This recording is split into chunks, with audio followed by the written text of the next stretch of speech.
Hi అండి. అందరికీ నమస్కారం. Welcome to my channel. ఈ వీడియోలో ఏపీ ప్రభుత్వ ఉద్యోగులకు మరియు పెన్షనర్లకు 33.67% డీఏ పెరుగుదలకు పెండింగ్ డీఏ టేబుల్ విడుదల.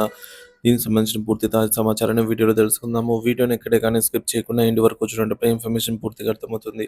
వీడియో చూస్తున్న ప్రతి ఒక్కరు వీడియోకి లైక్ చేయండి ఫ్రెండ్స్. ఈ వీడియోని తోటి ఉద్యోగ పెన్షన్ మిత్రులతో అయితే షేర్ చేయండి. కొత్తగా మన ఛానల్ చూస్తున్నవారు సబ్స్క్రైబ్ చేసుకోకుంటే వెంటనే మన ఛానల్ని సబ్స్క్రైబ్ చేసుకోండి. దీని ద్వారా నేను చేసే లేటెస్ట్ వీడియోస్ అన్నీ మీ వరకు రీచ్ అవుతాయి. ఇక ఆలస్యం చేయకుండా వివరాల్లోకి అయితే వెళ్ళిపోదాము. 33.67% డీఏ పెండింగ్ వివరణ లెక్కలు. ఏపీ ఉద్యోగులు మరియు పెన్షనర్లకు డిఎన్ఎస్ అలవెన్స్ పెంపు గురించి ముఖ్యమైన తాజా సమాచారం అందుబాటులోకి వచ్చింది. 2018 నుంచి డీఏ బకాయిలు పెండింగ్లో ఉన్నాయి. అయితే ఇప్పటి వరకు ప్రభుత్వం వాటిని చెల్లించలేదు. డీఏ పెరిగే రేట్లు మరియు పెండింగ్ లెక్కలు ఈ విధంగా ఉన్నాయి. జనవరి 2022 నాటికి డీఏ 22.75% ఉండగా జూలై 2022 నాటికి డీఏ 26.39% చేరుకోవడం జరిగింది. 2023 జూలైతో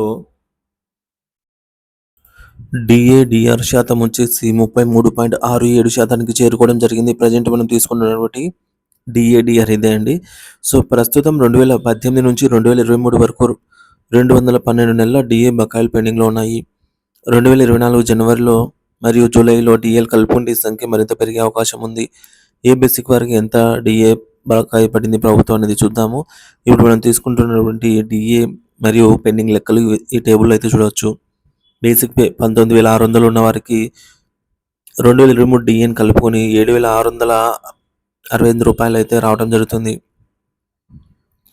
సో మొత్తం పెండింగ్ డిఏలు వచ్చేసి వీరికి ఒక 1,50,000 వరకు అయితే ఉంటాయన్నమాట ప్రభుత్వం చెల్లించవలసినవి. 30,000 బేసిక్ పే ఉన్న వారికి 2,34,000 బకాయి పడింది ప్రభుత్వము. 40,000 బేసిక్ ఉన్న వారికి 3 లక్షల పైనే బకాయి పడింది. 50,000 బేసిక్ పే ఉన్న వారికి దాదాపుగా 4 లక్షల రూపాయల వరకు ప్రభుత్వం చెల్లించవలసి అయితే ఉందన్నమాట. 60,000 బేసిక్ ఉన్న వారికి దాదాపుగా 5 లక్షల వరకు కూడా ప్రభుత్వం చెల్లించవలసి ఉంది బకాయిల రూపంలో. 70,000 బేసిక్ ఉన్న వారికి 5.5 లక్షల వరకు ఈ డిఆర్ రూపంలో రావాల్సి ఉంది. 90,000 బేసిక్ ఉన్న వారికి 7 లక్షలు, లక్ష రూపాయలు బేసిక్ ఉన్న వారికి దాదాపుగా 8 లక్షలు ప్రభుత్వము బకాయి పడింది. పెండింగ్ బకాయిల చెల్లింపుల ఉద్యోగుల డిమాండ్. ఈ డిఏ బకాయిలు మాత్రమే కాకుండా పిఆర్సీ పెండింగ్ బకాయిలు, జీపీఎఫ్ బకాయిలు, రిటైర్మెంట్ బెనిఫిట్స్, జిఎల్ఐ బకాయిలు వంటి ఇతర పెండింగ్ చెల్లింపులు కూడా త్వరలో విడుదల చేయాలని ప్రభుత్వాన్ని ఉద్యోగులు పెన్షనర్లు కోరుతున్నారు. ప్రభుత్వం నిర్ణయం ఎప్పుడు వస్తుంది అంటే ప్రభుత్వం ఇంకా డిఏ చెల్లింపుకు షెడ్యూల్ ప్రకటించలేదు. ఉద్యోగ సంఘాలు త్వరగా బకాయిలను చెల్లించాలని డిమాండ్ చేస్తూ ఉన్నారు. త్వరలోనే ప్రభుత్వం దీనిపై అధికారిక ప్రకటన చేసే అవకాశం అయితే ఉంది ఫ్రెండ్స్.